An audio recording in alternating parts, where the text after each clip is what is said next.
and is a partner to the MCR 2030 platform. We are glad to have you, and it is my pleasure to be your moderator for today's session, which includes an audience.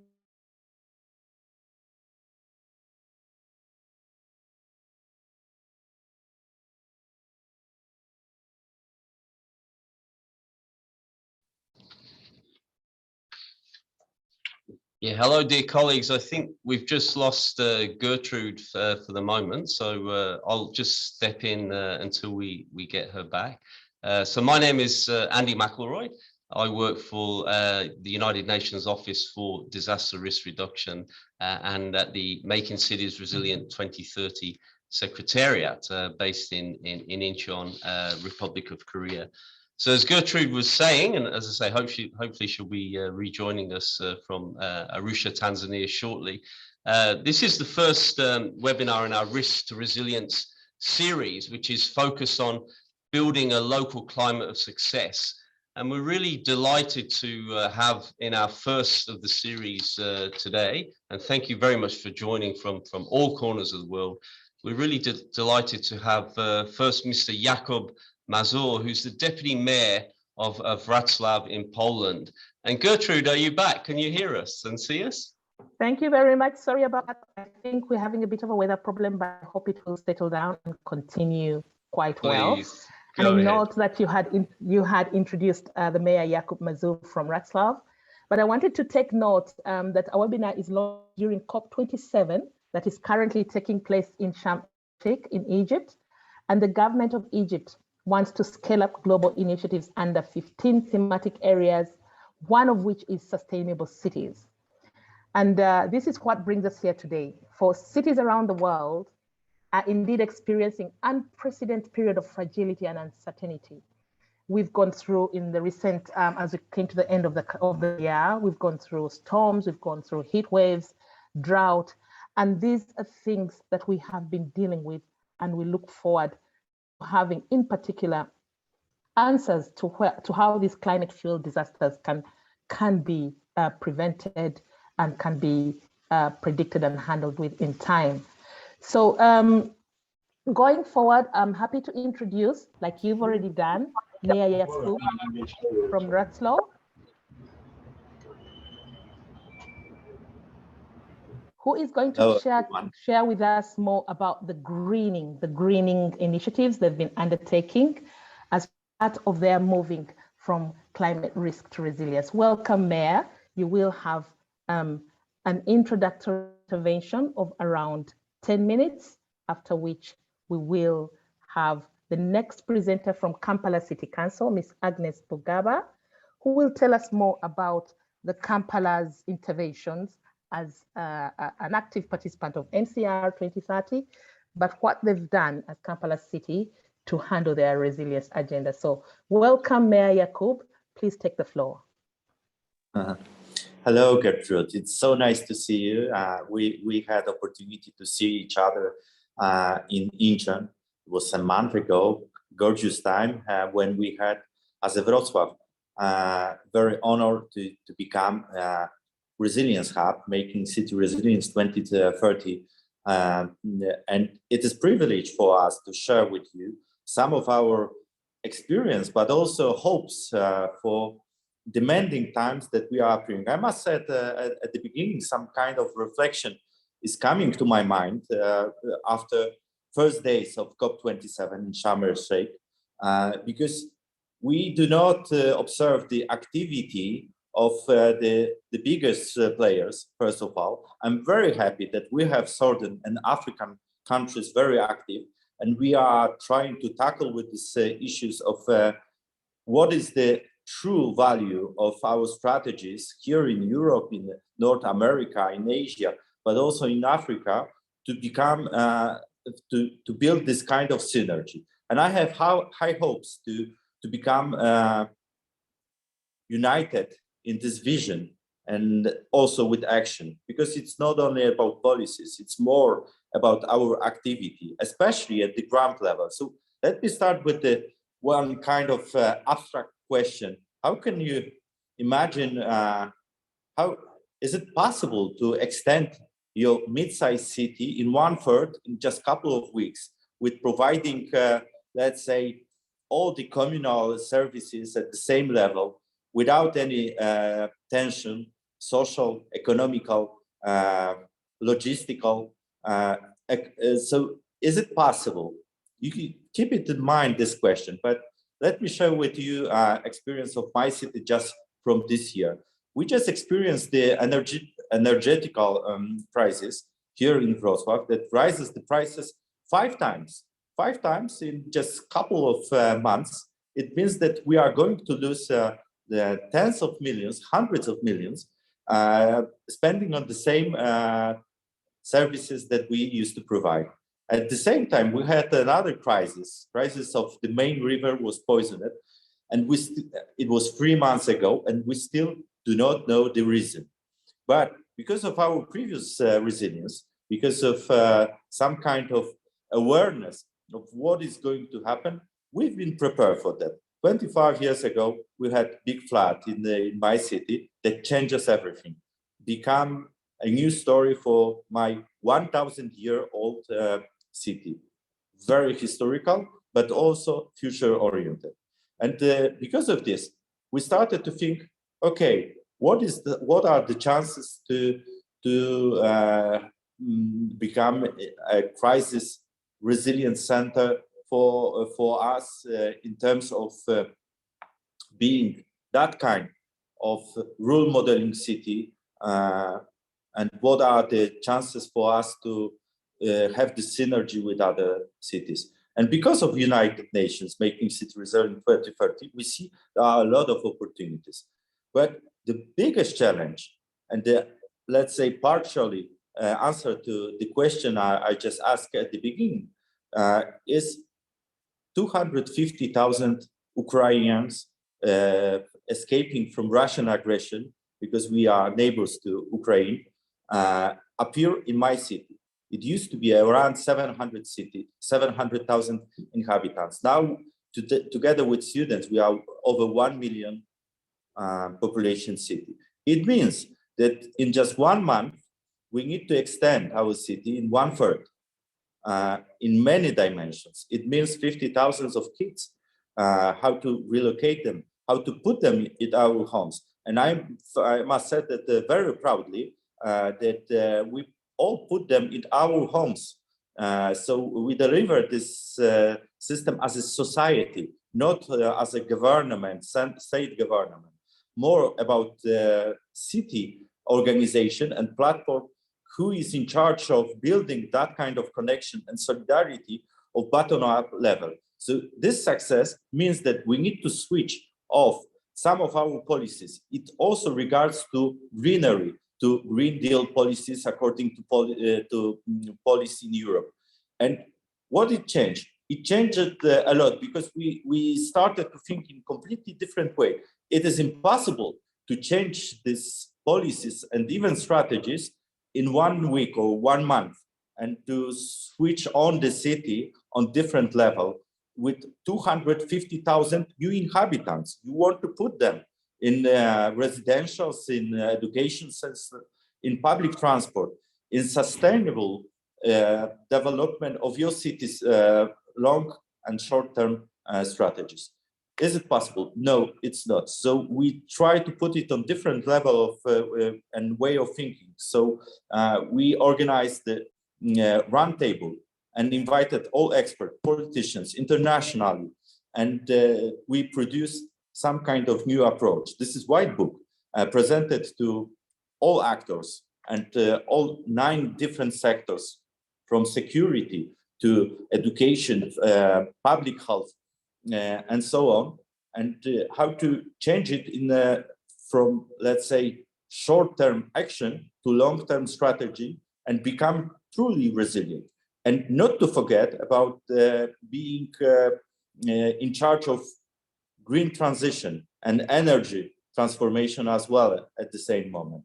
So we put it in a strategy that is called Wrocław 2050, because we believe that more crises are about to appear in this Central Europe. And as we are standing in first line, it is our obligation to be always in charge and to be the first help for those people who are coming to our country and to our city.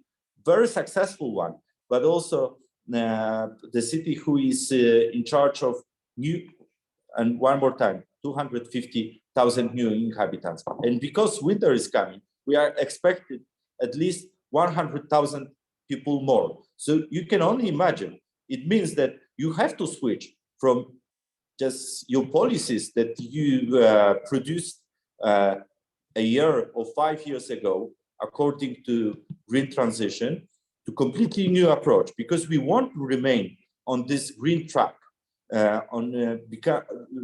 becoming this part of international society who is in charge and responsible for SDGs implementation. But at the same time, you are working in completely new conditions. So from our perspective, is to be supported by United Nations, but also for organizations that we are involved in. It means ICLEI for sure, but at the same time, it is also some kind of our European approach. I'm president of METREX. This is metropolitan approach of regions here in Europe, representing 125 million of inhabitants. And we are trying to build this resilience of metropolitan regions. And I'm very proud that together with many cities from Europe and many metropolitan regions, we see it achievable, but only together. We are not islands.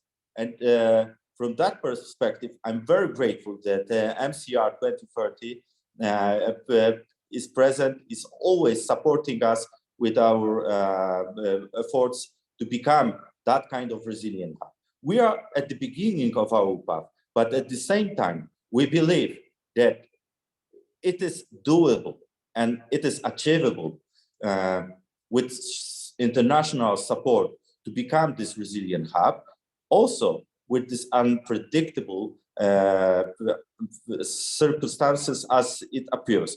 Because whenever you are going to build a new city in a couple of months, you know it's impossible. But when you have the strong support and short reaction become your long-term strategy, and you see this opportunity, it means that you are in charge of more than your city and your region, because you are becoming a part of bigger family of international authorities, but also citizens of cities, metropolitan regions, countries that are responsible for our green transition and becoming green resilience as well. Thank you. Thank you very much, Mayor Jakub. That's quite an insight. And may I congratulate your city for having been announced a resilience hub 2 months ago. Congratulations, Mayor.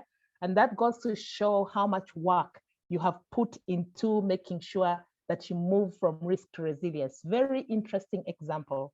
So Mayor, I will ask you a question or two, a quick intervention from what you've shared. And from what I've heard is definitely you've underscored two critical elements: reinventing yourselves, reinventing the city around new strategic policies that can help you address incoming potential disasters or events that may not have been foreseen, like the issue of the refugees.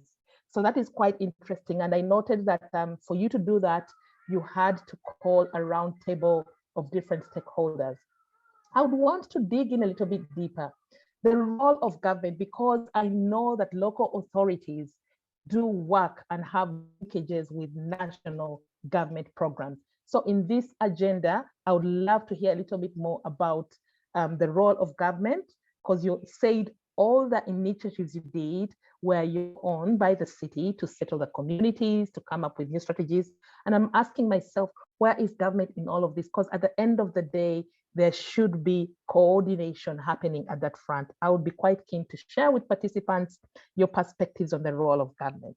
But also, I wanted to kind of ask you to share a little bit more, because you kept on saying that all these interventions, all these milestones, you've been able to achieve with the support of NCR.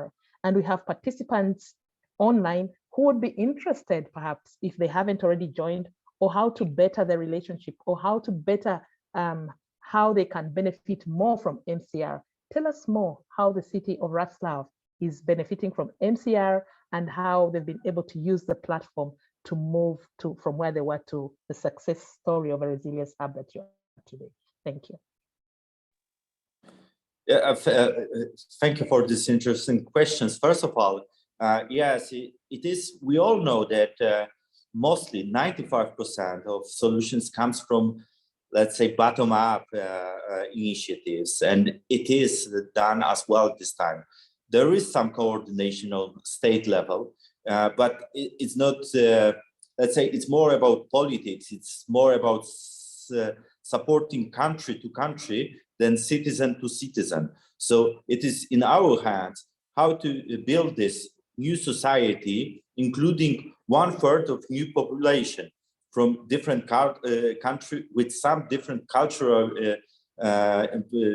habits and some a little bit different language. So, you know, that's a challenge, but it comes from, let's say, local economy, because we've been very successful economically. So there is no unemployment. And because of this, all those people are very welcome. I mean, in terms of becoming present on the labor market, they need to learn a little bit language, maybe gain some skills. And we were successful to provide nearly 30,000 new job positions as a municipality. But at the same time, the private sector is ready to prepare 90,000 of different job positions. So you see, economically, we are ready. It is the trouble is that we have no enough spaces to for residentials, and we are welcoming those people in our home. I must say that I personally, I have hosted 4 families at my private home, and I'm just living example that everybody from this neighborhood in my city is welcoming these families at our homes. But it cannot last forever. So we are looking for governmental solutions and coordination at the level, because it comes with some costs for these Polish families and families from society. Especially now when we have inflation, economical crisis, and so on. So in this matter, we are counting of this central systematic solution. But the most important in every case are kids. So as I said, we have 50,000 of them. So we are trying to put them in our schools, which is very difficult, because the system is really full packed with, let's say, local kids now. So we are trying to extend the system by new facilities, new buildings, new teachers. That is the biggest challenge. And it all lead us also to a crowded city. So we need all those new inhabitants put in public transport system. So you see, this is like hundreds of millions of dollars to be invested in only infrastructure this year. We don't have this money, but together with private sector, we believe that it is achievable. But getting to your second question, making city resilient, and United Nations Disaster Risk Reduction Office is always very supporting with this initiative of sharing knowledge. So we are trying to understand, because we are all new in this position and we don't know what's going to happen. No one is going to predict next week even, because every week we appear with so many new challenges and crises. So we are trying to find the benchmark, or maybe role modeling situation that happens somewhere in the world. And we know this, it's easy to gain this knowledge, and making city resilience, the 2030 initiatives, is the best platform to be present, to have this knowledge, to have this support. And I must say, because of United Nations and initiatives and maybe tools and institutions like World Banks or European Investment Bank through, at local European level, we've been successful to gain many funds for last 20 years. And because of this, we are looking for very pragmatical and practical solutions. It's not only about knowledge or maybe some policies. It is more about action, because we know how to organize local institutions, NGOs, all stakeholders, and put them at first line of moment of crisis. And it builds the real resilience in our terms. And we can gain from your city, Gertruda, some examples, as well as you can take some examples from my experience. And this is the whole beauty of our common activity. Wonderful, wonderful, very interesting information shared there, Mayor Yakub. Thank you very much. And what I hear from your responses is really the underscoring the fact that local authorities are front runners, they are on the ground, and they have, most of the time is about thinking at the moment what to fix where and when, and that's it's important to be empowered. I'm going to move to the next presentation to Agnes Bugaba from Kampala City Council Authority. She is the risk manager, and she's going to tell us a little bit more about their action, which of course is a little bit more on awareness creation, action around implementing interventions, which Mayor Yakub, actually it's more about action, not just policies. So welcome, Agnes. Looking forward to hearing from your intervention. And just to let participants know, after Agnes's 5 minutes intervention, we shall get back to the more general questions. Keep them coming in on the chat and we'll put them forward to the panelists. Over to you, Agnes. You're very welcome.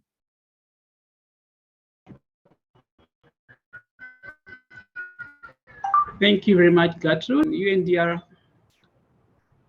organizing committee, for this opportunity of having me here presenting Kampala's journey from climate risk to resilience. A brief about Kampala, maybe per se. Kampala is the capital city of Uganda, situated in East Africa, surrounded by Sudan to the north, Kenya to the west, Tanzania to the south, Rwanda to the southwestern, and Congo to the west. I'm here to present about Kampala. I'm bringing that brief background because we know, trying to take you to know that Kampala is a landlocked country, which has also its challenges in being a landlocked country.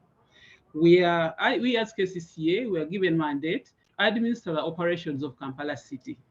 And we are headed by the Minister of Kampala, Capital City and Metropolitan Affairs, Honorable Hajat Misa Kabanda, the Lord Mayor of Kampala, His Worship, Elias Lukwago, and the technical wing is headed by the Executive Director, Madame Dorothy Kisaka. Kampala being a capital city and a business hub, we are urbanizing at a highest rate. You find that so many people are coming in to do business, to tour, and to stay in it. Now, the issues we are going to discuss today revolve around beyond Kampala. And we are going to talk about Greater Kampala Metropolitan Area, which constitutes around 4 districts and 5 municipalities. So this was meant to be so, whereby we were seeking for action and collaboration with other municipalities to help us be able to build resilience together. Greater Kampala Metropolitan Area, as I can say, we are now around 5.8 million people in a space of around 1,000 kilometers squared. This is a big number to be living and working in the city. Out of this, 2 million are practical city residents in Kampala. So our planning and our development have to rotate around that number. The high population growth has led to a lot of implications. This has caused a lot of pressure on our infrastructure and service delivery. It has led a lot of exposure to hazards. It has led a lot of growth to housing and economic development. And most importantly, according to our climate change risk, it has caused a lot of environmental degradation, whereby you find so many people have done activities on the water catchment areas and have encroached on the natural wetlands. These natural wetlands are supposed to help us to drain the flash waters and also to kind of manage the cycle of our rainfall and everything. But once we deforestate and do a lot of things along the water catchment areas, this is a way we disturb that ecosystem. The main disasters that we face in Kampala are basically floods. And these floods have so far had a major impact on our critical infrastructure like communication, transport, drainage, and energy systems. This hasn't left us the same because whenever it rains, we don't know its impact, but whenever it rains, we are always looking forward what has come out. How are we solving this? So we're always on standby in managing these disasters. It has also had an impact on our agricultural products. Building structures have fallen. Some were built on a wrong foundation, and because of the heavy rains, they've fallen. And you'll find that also, we've lost lives and property. When it rains and doesn't drain away in the fastest time, people tend to try to move in the rain, and you find that some getting into the drain, and they are swept up with the rainwaters. This has caused a lot of loss of lives in the city of recent. We have also a big threat in the health sector, whereby we are forced with the waterborne diseases like cholera and typhoid, most especially in the low-lying areas where our brothers and sisters try to come and camp in the slum areas. These are surrounding so much of Kampala city, and those who come into trade and can't afford the upscale areas, they tend to build in the low-lying areas. So they are faced with a lot of waterborne diseases. However, in partnership with development partners, MCR, United Nations Office for Disaster Risk Reductions, we've been introduced to a number of development partners like European Union, World Bank, GIZ, African Development Bank, Makerere University, our academia place for research, to assist us in coming up with policy formulation projects to help us to curb the above-mentioned disasters and capacity building for the technical team. This has taken us to a step that we feel that now we are moving away from being climate risk to, say, a certain level of resilience. That's the brief I can give about Kampala now. Thank you. Thank you so much, Agnes. That's quite a rich context you've given us in terms of the real actions you've taken to handle issues of climate risk and building Kampala Capital City Authority's resilience. Thank you so much. And quickly to set the ball rolling, I would like to request you to share with us a little more. I've equally heard from you the issue of coming up with a strategy for action as your first step. And I'm quite keen because many times we tend to talk about development of strategies, but we get to have certain challenges around implementation and sustainability. So I would quite be interested in you sharing with participants on your sustainability measures to make sure that these mitigation measures you've put in place are actually moving you towards beyond 2030. Mayor Yakub talked about 2050 for their city in Rasklo. To what is KCCA doing to make sure that the sustainability is happening? But also, I wouldn't hesitate to request you to, in addition to sharing with us the sustainability issues, I'd love to hear a little bit more. You have, just like Mayor Yakub, bring on development partnerships, and we know this is something local authorities are quite keen on. They need to have quite a bit of good, quite substantial funding in delivery of services. We would love to hear from KCC. How have you been finding it easy to mobilize these partners to come on board and work with you on this agenda as we go along? With questions, and I could add along the way. Thank you, Gertrude, for those insightful questions. First, about the strategies, maybe I'm going to share with you our journey, like from 2015 to date. We started with, in partnership with the European Union, we started with development of resilience scorecard. This scorecard helped us to manage and get to know our hazards in the city, both natural and human-induced hazards. In getting to the scorecard, we were able to manage to find out what mitigation measures to put in place to handle which hazard. And that has helped us to move ahead by identifying the hazards and the mitigation measures which are involved. Next, we move to development of Kampala Climate Action Strategy. This one was helping us to carry out adaptation and mitigation assessments. How far are we? Where are we? And where do we expect to be? This one has helped us so much that we have been able to move a step ahead in mitigating the climate change risks which were in present then. And as we speak now, we can say that we are managing a little bit more.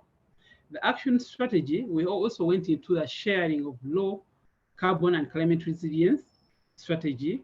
This one basically involving more of the local authorities to get to know their role to play in the climate and energy management.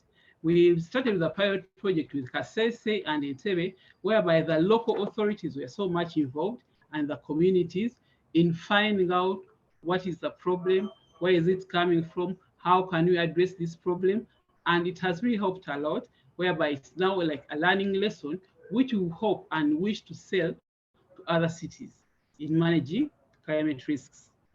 We also developed a mount hazard and vulnerability risk profile. This one was to help us identify the various mitigation measures we can come up with and to know which areas are faced. Right now, we are in the phase of identifying mount hazards in the various divisions, whereby we know that central division can't experience similar hazards like say Nakawa or Rubaga. So we are at the process of identifying hazards in the various divisions to ensure that we apply appropriate and clear measures in those areas.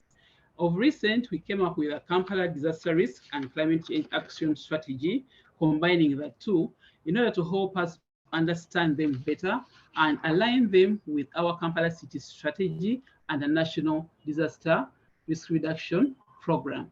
So we are at this stage whereby we are trying to merge the two and try to work in one document for us to achieve our goal of building resilience in the city.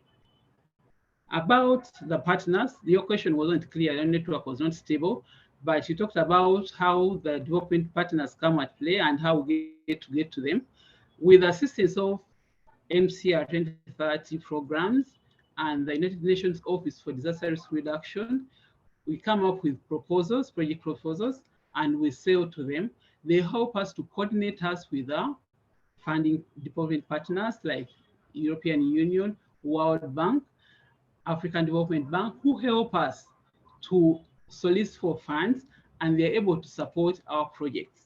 But basically, even the government, some kind of substitutes, like providing for technical support and some little money to support, though it's not enough, but we basically rely so much on these development partners in carrying out our projects, most especially to deal with drainages, road construction works, and capacity building of our technical staff.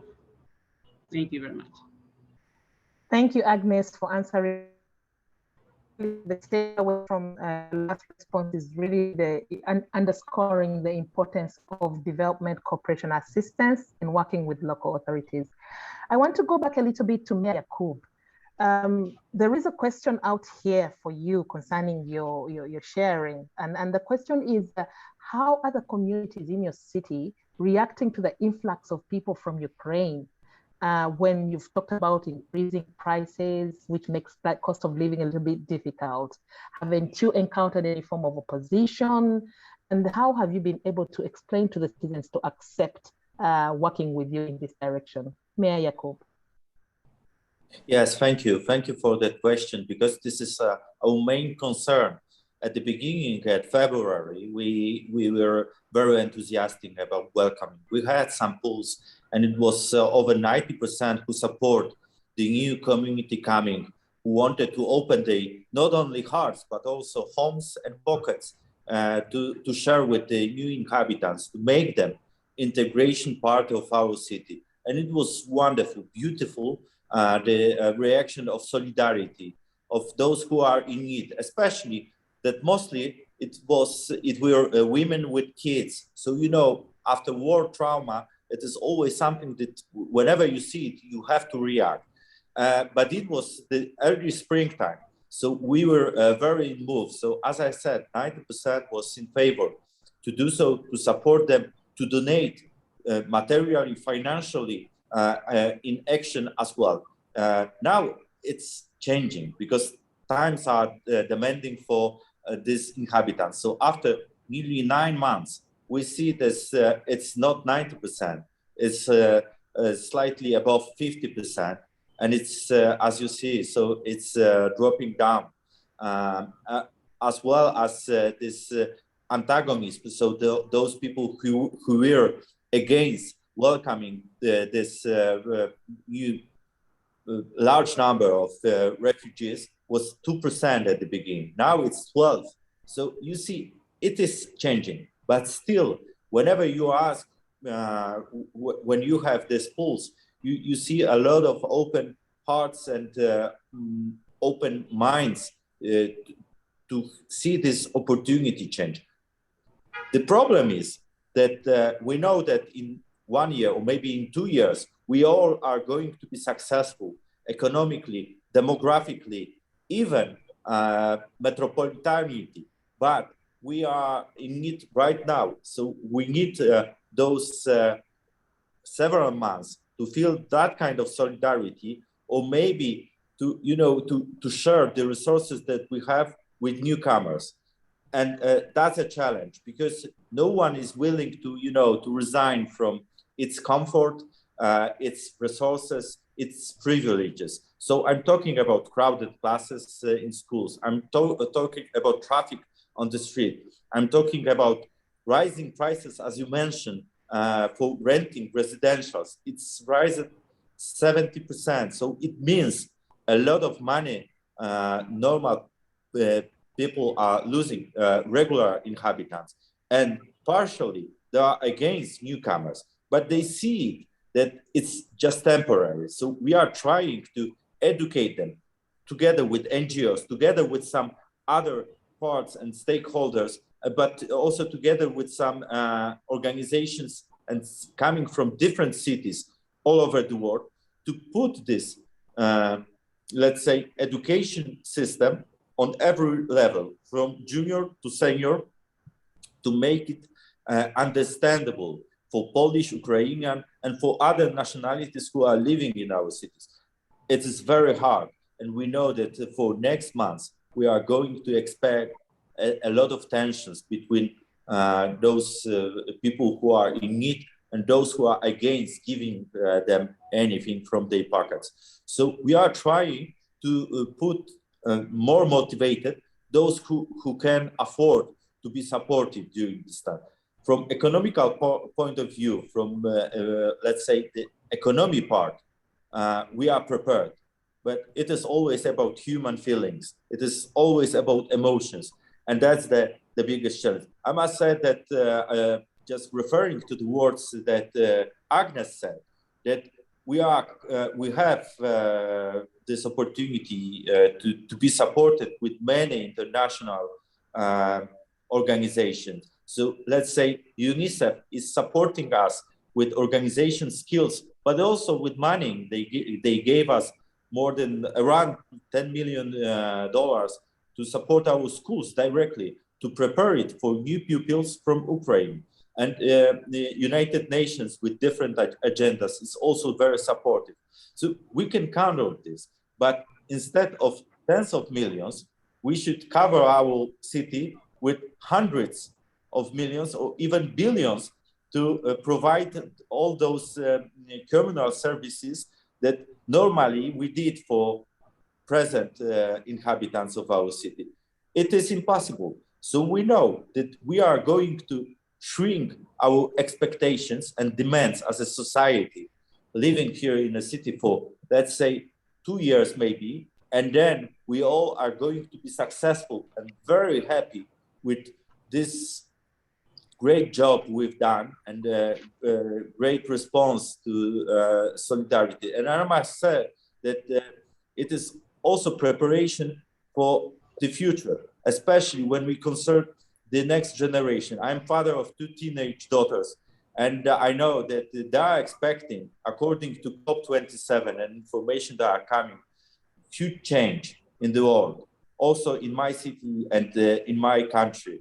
So we are going to expect probably hundreds of thousands more inhabitants in my city in next 30 years. So this is very good test for us, how to become resilient, how to prepare ourselves to extend the city, to build resilience in demography, in economy, but also how to mitigate the climate change. And very important in this matter and in this area is our presence of 100 cities mission. It is dedicated from European Commission in a program for 100 cities in Europe to become climate neutral and smart cities by 2030. So it brings us, as well as MCR 2030, to how to invite, how to implement those strategies. First, how to invent those strategies, how to write them in a new, completely new way, very quickly, and then put these strategies into action to become, by 2030, example for other cities and other regions that can follow our steps and can scale up our solutions that we've implemented before. So it's also an obligation, but more obligation from my perspective is to future generation as a father, but also as an inhabitant of my wonderful city. Thank you so much, Mayor Jakub, for that feedback. And I see participants are acknowledging and applauding the intervention around working with the young generation and also working around human feelings and attitude. Agnes, we have a few questions for you. And the first would be, how does Kampala City Council Authority make use of the natural environment to make Kampala resilient to climate change? And what is the state of wetlands in Uganda in general, and perhaps your city in particular? Thank you, Gertrude, for that question. Kampala City making use of the natural climate. I didn't get your question well. How does Kampala City make use of the natural environment? The natural environment to make it resilient to climate change. Thank you very much. Now, Kampala City, with our city as it is and the environment around us, we find that we have the good rains which come around. We have our waste products.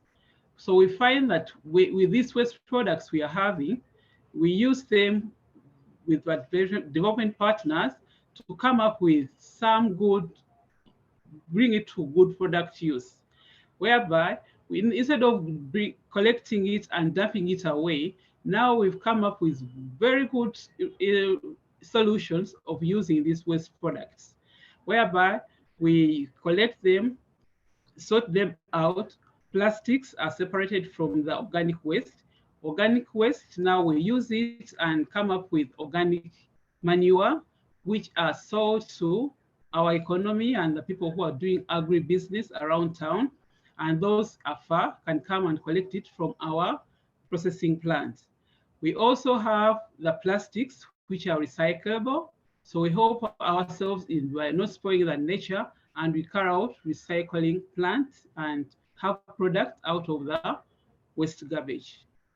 That's how best we can use our waste products. Thank you very much. Maybe to either Mayor or Agnes, participants would like to know, there's a statement that says most local governments think about disaster preparedness and disaster response. However, few chief executives think about vulnerability reduction through appropriate social protection programs.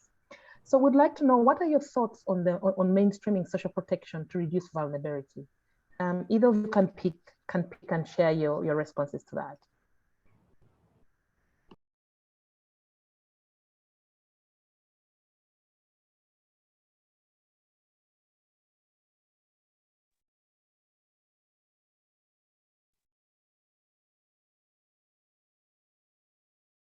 You're muted.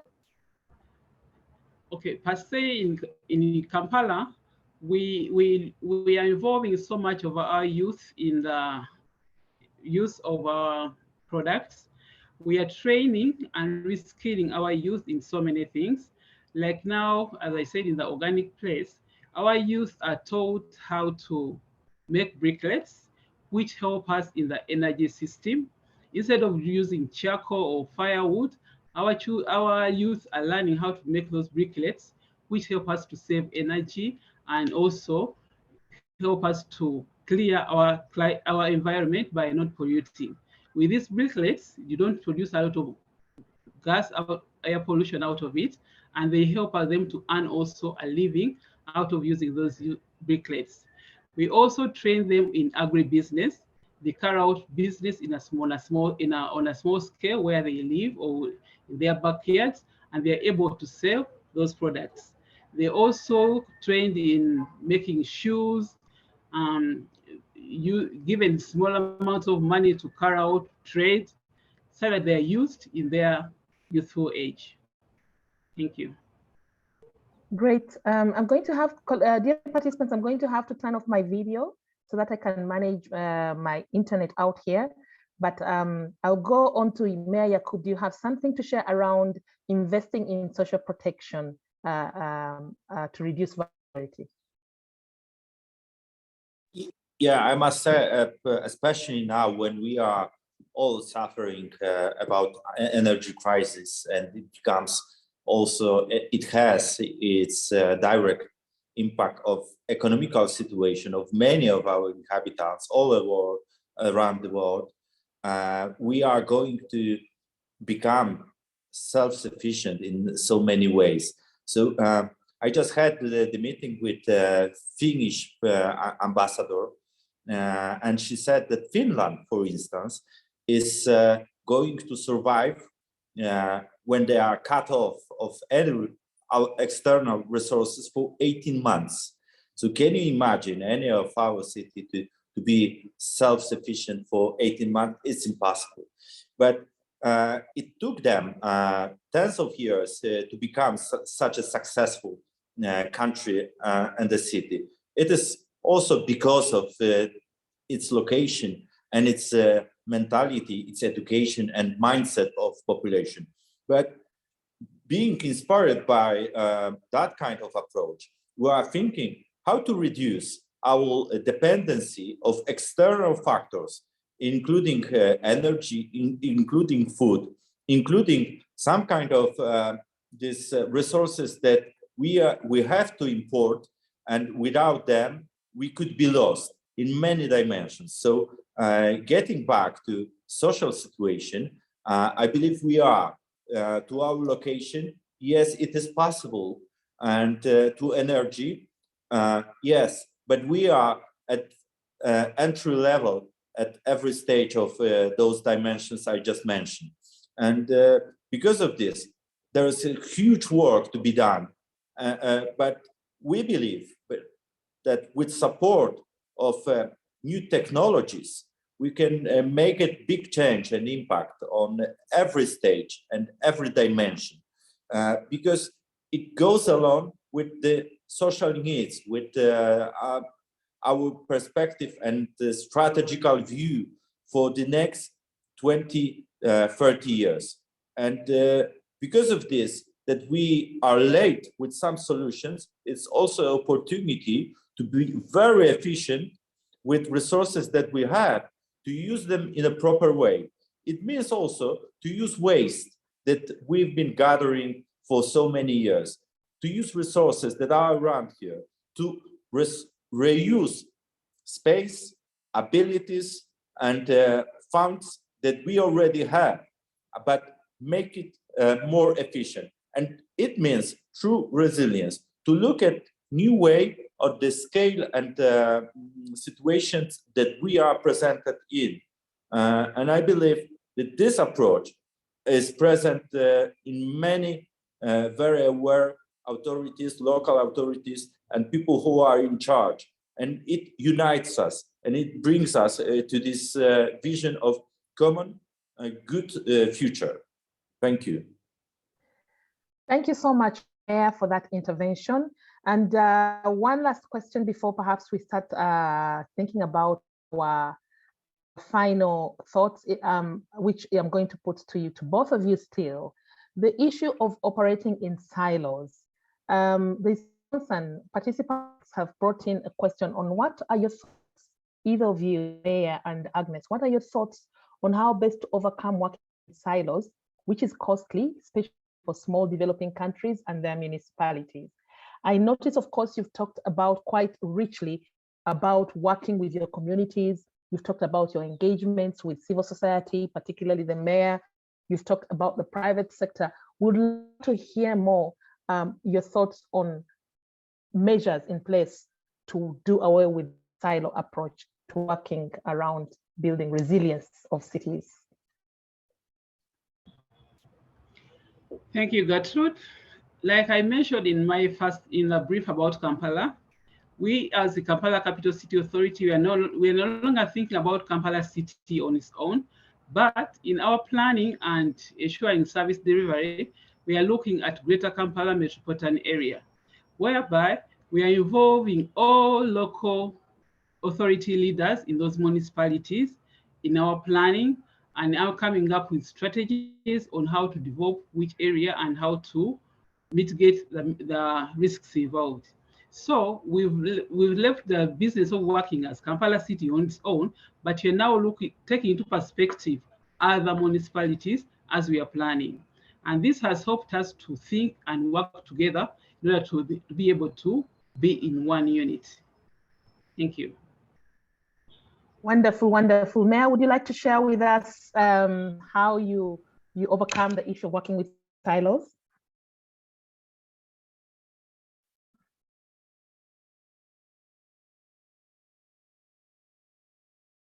Mayor, do you have any thoughts on how the city has overcome the issue of working in silos?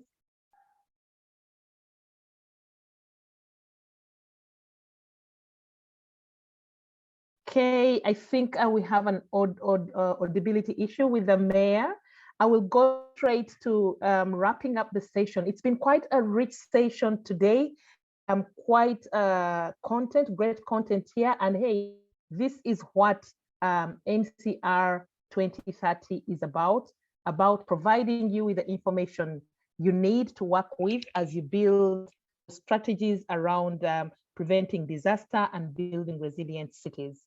As we close today's webinar, I want to thank the organizer, DRR, Mayor Getty, for this wonderful session. And I want to thank you all our dear participants, quite a number of you from the global community for having spent time to join us on this webinar. I will be a little bit selfish and recognize colleagues in East Africa.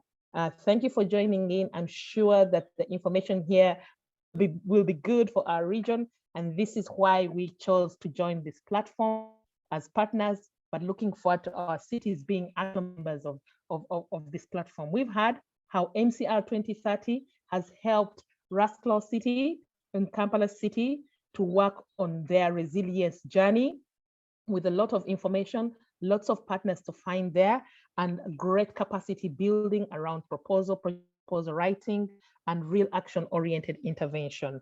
We've, of course, benefited, and I like the context of community, placing community at the forefront, involving, including community, and that's what we local authorities are about at the table. So I hope that the sustainability measures continue in that direction, and we should be able to build up linkages with our governments, because at the end of the day, it's about the country moving forward as we work together on the Sustainable Development Goal agenda within the perspective of our resilience and disaster risk management agenda. I like the issue of the future generation. Mayor Yakub mentioned it very well. We are working for the future, and recently we were in Korea making a pact for the future. The future belongs to the younger generation. So the investments around that, the social protection investments shared by KCCA, how they're working with the youth, it is quite intriguing. And I hope these are lessons we can be able to roll out in all our cities as participants on this online webinar as a takeaway. The new investments, required as we go off, as we close off, is the issue of how we can harness our relationship at the higher levels. A lot of interventions are going around along very well so far at the local level, but we need to hold a space where we have interventions joined and joint movement with governments, so that that link is much more stronger, because in all the sharing I've had, there's been very little that touches on government involvement, but yet we know that they too are invested in issues around building resilience for the countries at large. So perhaps as we go forward, let us go away reflecting on how best we can garner that our efforts to, in that direction. And thank you so much, Mayor. You are a resilient Mayor, Yakub. Thank you for being with us this hour. And thank you so much, Agnes, for sharing with us KCC's journey. I look forward to KCCA being in the East African region, becoming a resilience hub, and perhaps at the next webinar, we can share in an announcement similar to that we've shared in this one. Thank you so much. I've had my backup team, Andrew McClure. Thank you so much for the backup, Isabel, and the team at Onea Getty. You've done a wonderful job. Till next time, stay well. I have Thank you very much. Thank you. Thank you.